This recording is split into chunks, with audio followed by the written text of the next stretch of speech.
So, as we continue our exploration of holding space, I want to take a moment to go a little bit deeper into a concept that's central to this work: the use of self. In Gestalt and other relational approaches, the use of self refers to the understanding that we're not separate from the work that we do. We're not just applying techniques or skills, but we're bringing our full presence into the interaction. We're bringing our awareness, our energy, our way of being.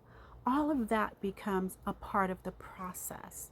So, for recovery coaches, for mental health practitioners, and peer support workers, this is especially important because often what is most impactful, it's not what we say, but how we are with someone, how we are with the other person.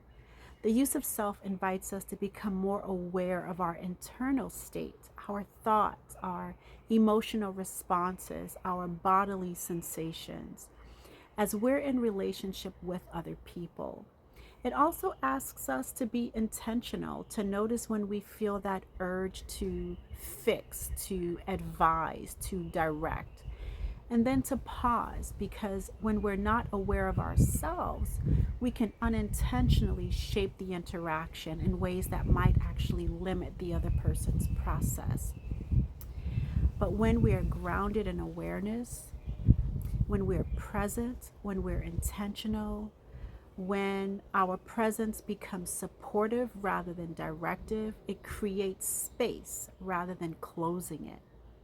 So, the invitation is this: as you move into your work this week, begin to notice yourself a bit more closely, not just the other person, but yourself in the interaction. Because holding space, it's not only about what we offer to the other person, it's really about how we use ourselves in relationship to that other person. And this is a practice, it takes time, it deepens over time. It's a skill that we develop, it doesn't just happen overnight. We live in a culture that's very fast. We have people on their phones texting while they're in conversation. And so here we are being invited to simply slow down, to be present with the other person, as I talked about in the previous video, to have unconditional positive regard for them, to honor their process.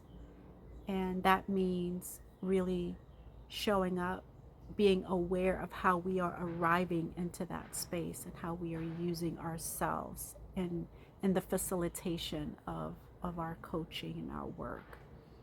Thank you all so much for listening, and please continue to stay tuned for additional videos. Thank you all. Peace and blessings.